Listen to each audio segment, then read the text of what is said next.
Fièrement en moi, je rencontre une femme stimulante, débordante d'énergie, Marie Larouche, qui trouvait que notre société nous oblige à vivre dans le stress, dans la consommation, et qui a décidé de partir en voilier avec son mari et ses 2 enfants pour 8 mois pour lui permettre de vivre dans le moment présent. Bonne émission!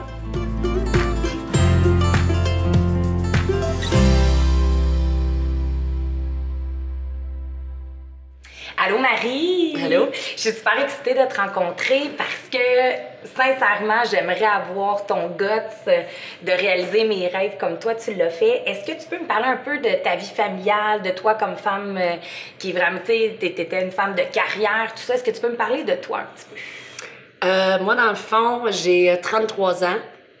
J'ai un bac en ressources humaines. Fait que j'ai une carrière en ressources humaines depuis maintenant presque 9 ans. Je travaille dans le centre-ville de Montréal. J'ai plusieurs clients dans différents secteurs et puis tout ça en ressources humaines.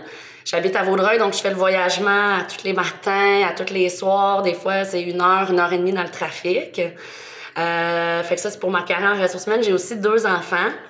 Un garçon, Alexis, qui a 8 ans aujourd'hui, et Rose, qui va bientôt avoir 2 ans au mois de décembre.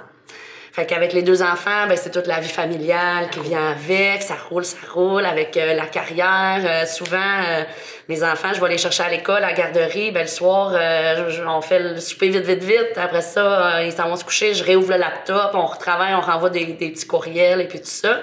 Fait que j'ai une vie familiale puis de professionnelle, si tu veux, assez rapide, ouais. Puis ton mari, en fait, lui, dans le fond, il a travaille sur la construction. Fait que vous avez vraiment une vie super chargée. Puis il est arrivé un événement dans ta vie que t'as fait, OK, ça va trop vite. Wow, Ouais. on arrête ça. C'est quoi l'élément déclencheur? J'étais enceinte de Rose, de ma Oui. plus jeune. Puis mon mari travaille sur la construction. Il est tombé dans un trou de 12 pieds. Fait que Philippe, il a tombé, il s'est perforé 2 côtes, puis il y a eu une planche de plywood qui a tout ouvert la face. Fait que ça a été quand même assez... Bon, aujourd'hui, il est super bien, ça a été rapide aussi, le recovery, mais c'était quand même assez grave aussi. Oui. Puis en sortant de là, Philippe a dit, mon Dieu... Il dit, tu sais, on travaille beaucoup, on a les 2 des carrières, que ce soit en construction, en ressources humaines, puis ça va comme trop vite. Il dit, finalement, on se ramasse de l'argent, pourquoi? Est-ce qu'on va être malade à notre retraite? Est-ce qu'on va, je sais pas, être blessé ou décédé? Puis on n'est pas... Faut faire attention parce qu'on n'est pas des gens négatifs, on n'est pas des fétistes. C'était juste comme un raisonnement. On s'est dit, mais mon Dieu, ça va trop vite, puis je pense qu'il faut qu'on profite. Oui. Fait que là, il s'est dit... c'était drôle parce qu'il a fait des recherches pendant comme 2 jours. Il s'est préparé. Là, il était malade, il était à la maison, tu sais. Fait que là, il cherchait sur Internet, OK, qu'est-ce qu'on pourrait faire? Puis là, il a dit, bon, Dieu, on va partir en bateau. Fait que là, il a fait des recherches et écoute, il était prêt, là. Il y avait des réponses, on va faire ci, ça sera pas dangereux, on va faire ça. Tu sais, il était prêt pour quand il allait me le demander.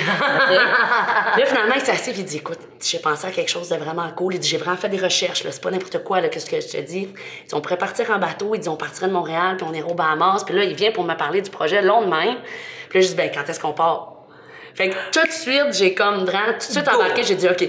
Là, après ça, j'ai continué à faire des recherches avec lui, puis on est allé de l'avant, puis on a comme commencé le processus de préparation que j'aurai la chance de parler tantôt. Mais, fait que tout de suite, j'ai vraiment embarqué, j'ai dit, OK, quand est-ce qu'on part? Écoute, j'étais enceinte. J'étais enceinte de 6 mois, puis j'étais comme, OK, on le fait. Puis Ouais. est-ce qu'il y a un moment donné que tu as comme eu des inquiétudes ou tout ça, ou tu l'as Non. fait? Oui. Oh non, on y va. On y va. Ouais. Go. Je te dis, il y a un moment que oui, j'ai eu une inquiétude, c'est quand on a acheté le bateau, le voilier. On n'avait aucune expérience de voile. On n'était jamais embarqué sur un voilier de toute notre vie. Oh mon Dieu, OK. Fait qu'on est allé... on connaissait rien, là.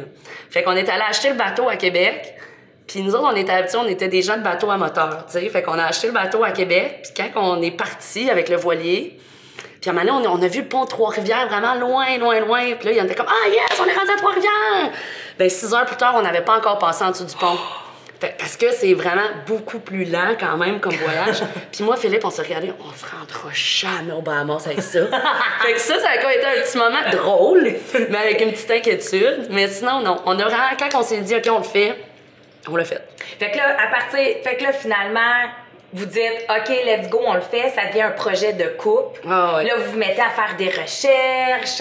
Est-ce que vous avez pris des cours de voilier? Oui. Ça a été quoi comme la préparation, là? Bon, c'est comme la préparation, c'est tellement long, là, c'est fou. Comme la première fois qu'on a fait, c'est bon, OK, on a fait les recherches, est-ce que c'est faisable? Un petit peu de recherche sur le budget, qu'est-ce qu'on a besoin? Après ça, une recherche sur l'équipement du bateau, qu'est-ce qu'on a besoin? Là, on a acheté le bateau. On a acheté le bateau avec l'aide d'un ami de la famille qui s'appelle André Goyette, qui nous a aidés pour confirmer qu'on faisait un bon achat. Puis, fait que là, après ça, on a acheté le bateau. Mais après ça, c'est organiser le bateau aussi pour être confortable dedans. Une famille de 4 quand même pendant une année. Puis ta cocotte, elle avait quel âge quand vous avez mis le voilier à l'eau pour... 8 mois quand on est parti, Wow. mettons. Fait que, tu sais, c'est organiser quand même l'environnement. Tu l'as dit aussi, toute la recherche. Tu sais, ça a de l'air niaiseux, mais tu te dis, OK, qu'est-ce qu'on mange rendu aux Bahamas? Tu sais, il faut que tu fasses une recherche sur ton épicerie. Quand ça fait 3 semaines que tu n'as pas vu d'épicerie, mettons, aux Bahamas, ben tu as besoin d'avoir planifié puis faire une recherche sur qu'est-ce que tu peux apporter qui va t'offrir longtemps sur le comptoir. Qu'est-ce que tu peux apporter aussi qui va être du canage ou autre. Fait il y a toutes ces recherches-là. Il y a les recherches aussi tout au niveau du chemin qu'on va prendre. Oui, la puis météo. les douanes. Oui, parce que tu arrives dans un nouveau pays, tu n'arrives pas en auto, là, tu traverses pas une douane, il faut que tu te présentes quelque part. Fait il y a toute cette recherche-là qui est extrêmement importante aussi. Il y a le côté aussi, tu sais, moi, je me suis occupée des affaires un peu plus familiales, enfants, tu sais, je te parlais de bouffe. C'est sûr que c'était plus ma responsabilité. Mais mon mari, lui, s'est occupé de faire des cours pour la radio VHF, des cours sur la météo, comment bien lire la météo, Oh, wow. des cours de navigation côtière, comprendre les marées, les cartes, etc. Fait que lui, de son côté, il y avait aussi toute sa préparation à faire qui était encore plus importante, là, la préparation d'un capitaine. Là.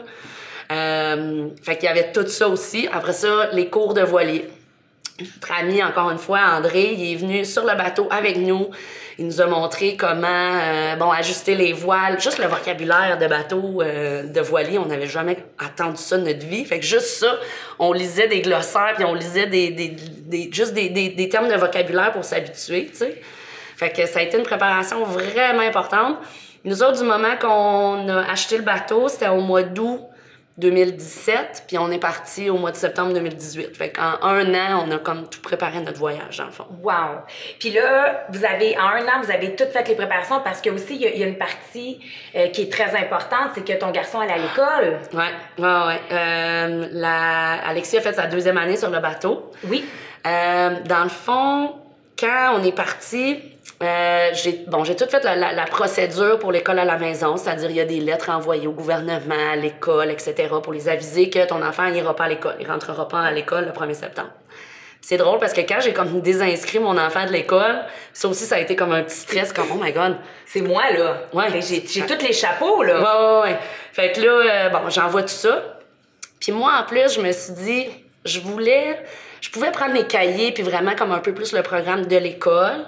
Mais moi, j'ai voulu faire vraiment un programme personnalisé avec notre voyage. OK. Fait que, tu sais, quand on visitait, par exemple, on est allé visiter à Cap Canaveral la NASA.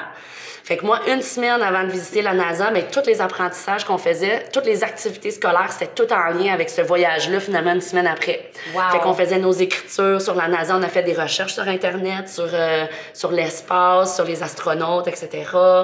Tu sais, nos mots de vocabulaire cette semaine-là étaient en lien avec ça. Fait que, puis au final, on allait puis on visitait la NASA. Tu sais, en bout de ligne, la 2e année, là, faut t'apprendre à lire puis à écrire, puis les mathématiques.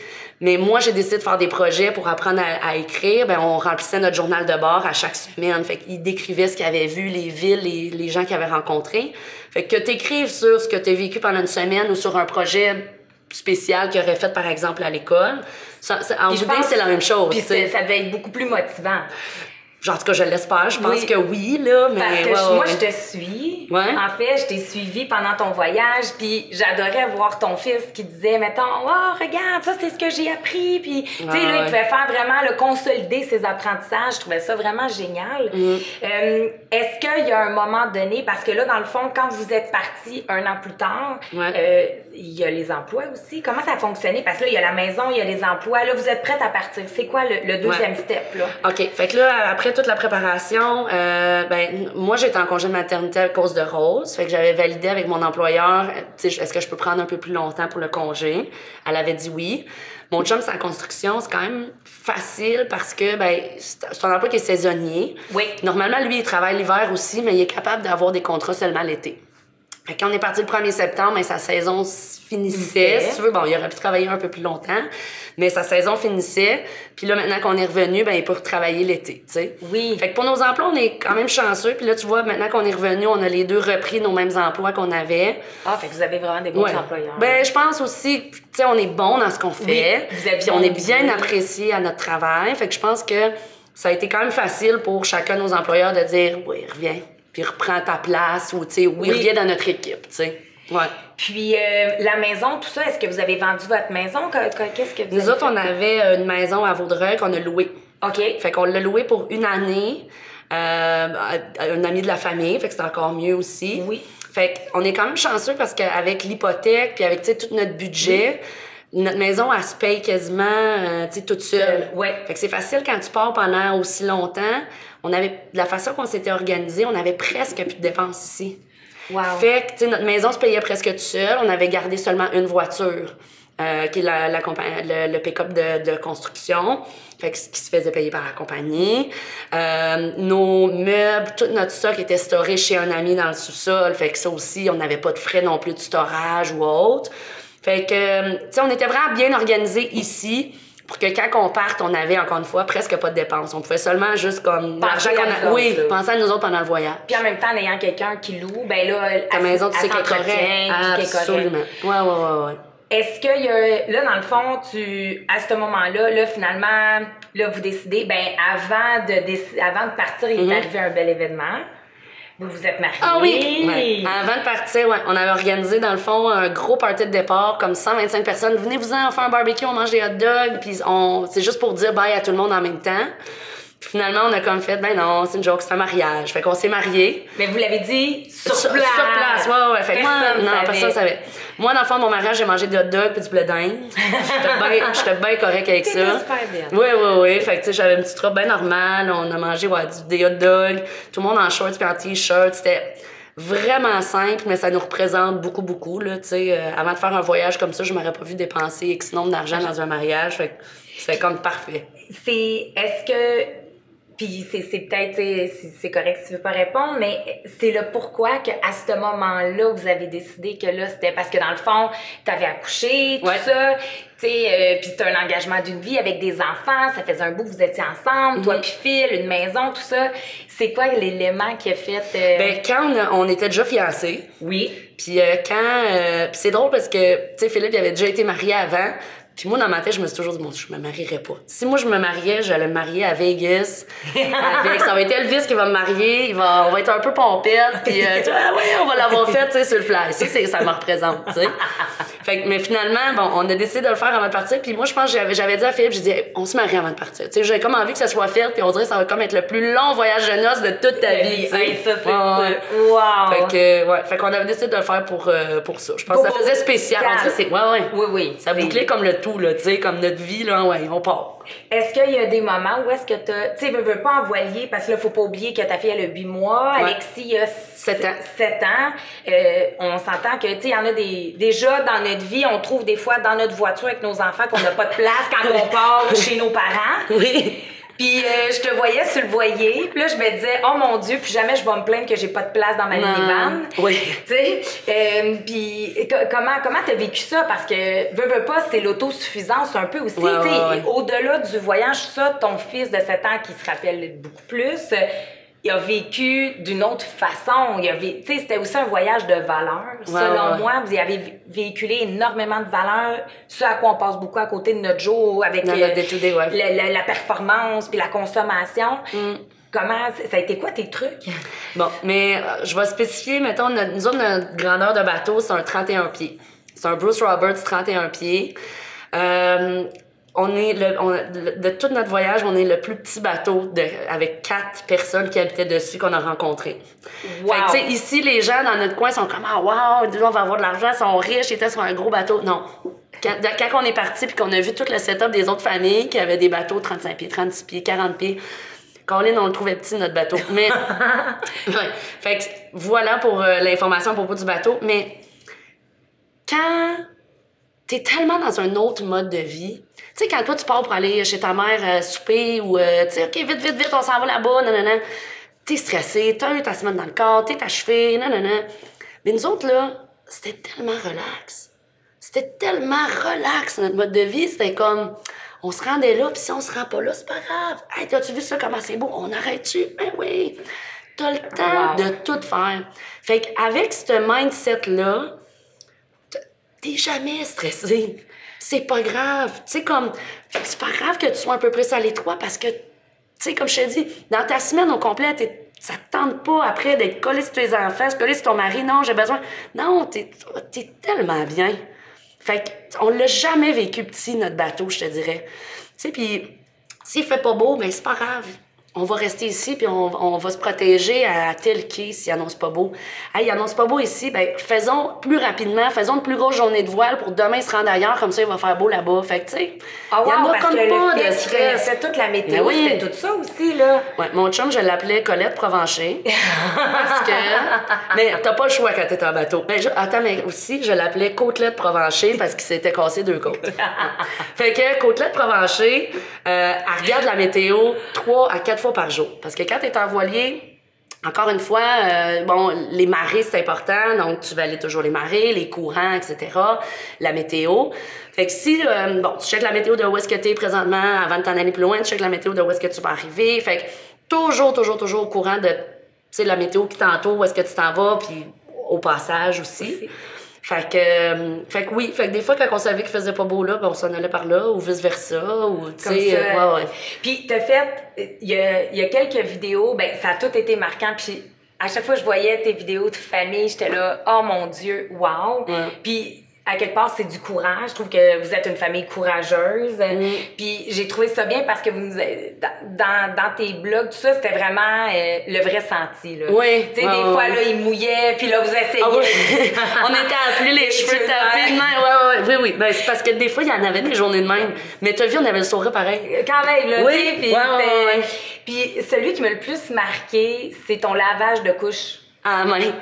Ouais. Parce que tu as fait une vidéo dédiée aux mamans. Tu veux-tu m'en parler un peu de ton vidéo? Ben, dans le fond, c'est parce que quand on est sur le voilier, ben, ce qu'il faut dire, c'est que dans notre chemin qu'on a fait, là, on est parti de Montréal, on est descendu jusqu'à New York. Après ça, de New York, on a fait une première traversée en mer de 24 heures pour se rendre à Cape May. Puis après ça, rendu à Cape May, tu rentres pas mal dans les terres pour descendre toute la côte est américaine. Fait que quand t'es aux États-Unis, là, t'arrêtes à un quai, t'as un Walmart, à tous les 3 jours, t'es dans un Walmart. À tous les 4 jours, tu peux aller laver ton linge dans une petite buanderie. C'est vraiment facile. OK. Fait que là, c'est pas dépaysant pantoute, t'es tout le temps dans des grosses villes, c'est super le fun. Après ça, quand t'arrives aux Bahamas, là, c'est différent. Fait que là, t'es vraiment dans un trip d'île déserte. Des fois, ça va faire 2 semaines que t'as pas croisé une seule épicerie ou 2 semaines que t'es pas allé dans une marina pour laver tes... Ben, en fait, au Bahamas, je pense que j'ai lavé rien dans une buanderie. C'était tout à la main. Fait que c'est comme particulier. Fait qu'il faut vraiment, encore une fois, les recherches étaient vraiment importantes, comment tu t'organises. Fait que moi, je faisais tout le lavage de toute la famille à la main. Fait qu'on fait du lavage à l'eau salée, dans un, tu sais, t'as vu la vidéo, là, dans un genre de 5 gallons. Puis après ça, tu fais un dernier rinçage à la fin avec de l'eau pure. Parce que de l'eau fraîche, dans le fond, quand t'es en voilier aussi, quand ça fait 3 semaines que t'as pas croisé de marina, ben t'as pas non plus d'eau fraîche, là. Fait que c'est important aussi la gestion de ton eau fraîche. Fait que tu te brosses pas les dents avec l'eau qui coule, là. Donc, on devrait pas faire ça à la maison non plus, là, mais en tout cas, encore moins en bateau. Fait qu'à chaque semaine, je faisais, ben en fait, pour les couches à rose, je faisais un lavage à la main à peu près aux 3 jours de couche. Fait que je frottais ça, puis tout ça. Puis le linge aussi, ça aussi, c'était à peu près 1 ou 2 fois par semaine, là, du linge des enfants. Puis ce que je trouvais drôle, c'est que tu disais, OK, c'est une journée de pluie, il faut que je lave. Ah oui. Ben, c'est parce que, dans le fond, quand il annonçait de la pluie, par exemple, la nuit, ben là, je savais que je pouvais profiter de l'eau fraîche comme gratuite. Fait que là, je faisais mon lavage, je faisais pas de dernier rinçage à l'eau fraîche, je mettais tout mon linge sur les lignes de vie sur le bateau pour que, bon, ça y ait un petit rinçage. Fait que c'est là qui t'amène un autre apport à la vie, tu sais, aux ressources naturelles. Veux pas, tu vois ça d'une toute autre façon, là, veux pas, c'est... C'est fou. Puis je t'ai vu aussi enseigner le français. à d'autres jeunes. Oui. Ben dans le fond, nous autres, notre voyage qu'on a fait, on a rencontré quand même beaucoup de familles québécoises, mais beaucoup de familles américaines aussi, que ce soit en descendant aux États-Unis dans l'intracostal ou rendu aux Bahamas. Fait qu'on a parlé quand même en français un peu, mais on est chanceux, nous, parce qu'on est tous parfaitement bilingues, Alexis compris. Fait qu'il s'est fait beaucoup d'amis anglophones. OK. Puis, donc, moi, il y a une journée que j'ai décidé de montrer. Ben, je l'ai faite, en fait, quelques fois, là. Mais à une petite gang de jeunes, je les faisais venir, puis je trouvais une activité en lien avec notre environnement ou autre. Je leur apprenais un vocabulaire. Ils repartaient tous avec leurs feuilles pour montrer ça sur leur bateau à leurs parents. Puis les parents étaient contents, ben, ça leur donnait un break d'école cette journée-là. Tu sais, moi, je prenais leurs enfants. Parce que dans le fond, oui. ils devaient tous faire. Tous les enfants font l'école à la maison. Puis c'est pareil pour tout le monde, parce que tous les bateaux, ils font toute l'école à la maison le matin. C'est comme, OK, let's get it done. Puis après ça, l'après-midi, là, tous les enfants sortent. Fait que, tu sais, le matin, sur les plages, puis tout ça, il n'y a pas grand monde. Mais après ça, ben, surtout quand tu côtoies d'autres bateaux, là, parce que des fois, tu es tout seul au monde. Oui. Là. Mais quand tu côtoies d'autres bateaux, ils font tous l'école à la maison le matin pour finalement l'après-midi aller jouer. Fait que le matin, quand moi j'annonce à sa radio VHF à 2-3 autres bateaux que je vais leur faire un petit cours de français, hey, les parents sont contents. Puis quand ils font la même affaire que le mien aussi, je suis comme, regarde, je suis en break d'école aujourd'hui. Est-ce que pendant, parce que vous êtes partis 8 mois, ouais. Rose, elle a appris à marcher sur le voilier, tout ça. Est-ce que pendant votre... Y a-tu des moments où est-ce que vous avez eu une crainte, une peur, ou par rapport à un ennui de la famille? Non. Ou... Non. Ben, je m'excuse, maman, là, je t'aime. Mais, mais non. Tu sais, c'est-à-dire, on leur parlait souvent par FaceTime. Hein? C'est-à-dire, on avait Internet pas mal partout. Mais on s'est pas tant que ça ennuyé. Tu sais, oui, OK, je l'aime, ma mère, mes parents, etc., mais on était vraiment bien. Comme, tu sais, on vivait d'autres choses, on était partis pour ça. Fait qu'on n'a pas eu le temps trop de s'ennuyer. Ils sont venus nous voir quand on était à Miami, fait que ça faisait déjà 3 mois qu'on était partis. On a eu un petit blitz avec eux autres.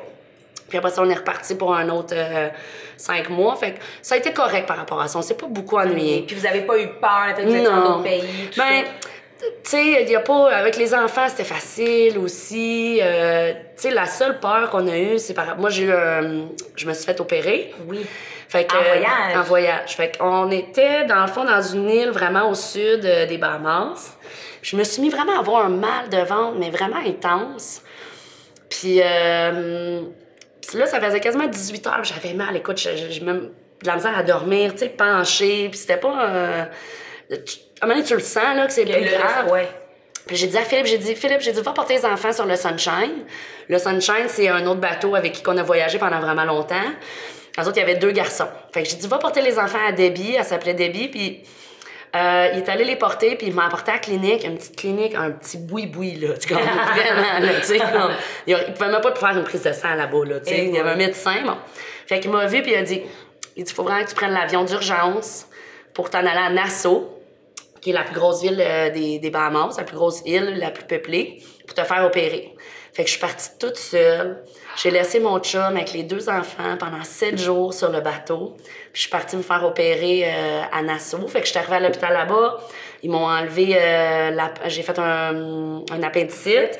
Puis ils m'ont aussi enlevé... J'avais un kyste sur un ovaire qui avait rupturé. Fait que j'avais comme tout ça en même temps. Fait qu'ils m'ont opéré là-bas. Puis j'ai resté là, c'est ça, 7 jours. Puis après ça, j'ai pu m'en revenir. Ouais. Là, dans le fond, vous repartez bientôt. Ouais. Ton voilier est aux Bahamas, tout ça. Vous repartez bientôt. On va dire aux auditeurs, là, vraiment, là, ta chaîne, tout ça, pour qu'ils puissent... aller suivre, ça leur tente. Puis, en terminant, est-ce que tu pourrais me dire ce que... Les gens qui ont des rêves, tout ça, ça serait quoi ton mot que tu leur dirais? Mais je pense que la journée que tu décides que tu vas le faire puis tu commences à mettre tes étapes, c'est ça. Faut que tu aies le guts de dire, OK, on part, on fait. Let's go, là. Oui. Puis la seconde que tu l'as mis sur papier puis que tu écris tes étapes, OK, on va préparer ça, on va faire ça, on va partir telle date, fais-le. C'était pas si difficile que ça, tu sais. Ça prend juste un peu de guts, mais faites-le. Ben merci beaucoup, Marie. Puis j'espère que je vais faire mes étapes puis que oui, va partir. Ah ouais, merci. Bye. C'est un rendez-vous la semaine prochaine avec Hélène Gauvreau qui n'a pas peur de créer des projets. Au revoir! fermée sur moi-même, puis même à la limite très complexée parce que ton corps se change, tout ça, t'es à la maison, t'as pas le temps de prendre soin de toi, puis tout ça. Puis c'est quand je me suis impliquée dans la maternelle de ma grande fille, de ma belle Carly, que j'ai eu une occasion de sortir un petit peu plus de ma coquille. On a beaucoup, entre autres, parlé de ça parce que tu as créé tes projets, tu as fait des concessions pour la vie familiale, vous avez décidé de revoir un autre enfant, tout ça. Ça serait quoi, tu pourrais dire, comme message d'espoir à une maman que là, elle voit pas, tu sais, premièrement, qui a de la misère d'aider, et de demander de l'aide, je veux dire, qui est orgueilleuse, ça serait quoi qui veut une grosse épreuve? Bien, la chose la plus importante, c'est le couple, pour moi. C'est de prendre le temps en couple parce que les enfants, ça passe. Une entreprise aussi, ça peut s'effondrer, ça peut passer, mais notre conjoint, de garder la communication puis de prendre du temps ensemble le plus possible. Ce serait ça, vraiment. C'est ça qui m'a plu. C'est un super beau message que je garde, prendre soin de mon couple. 23 ans de mariage maintenant. Wow. Je suis très fière.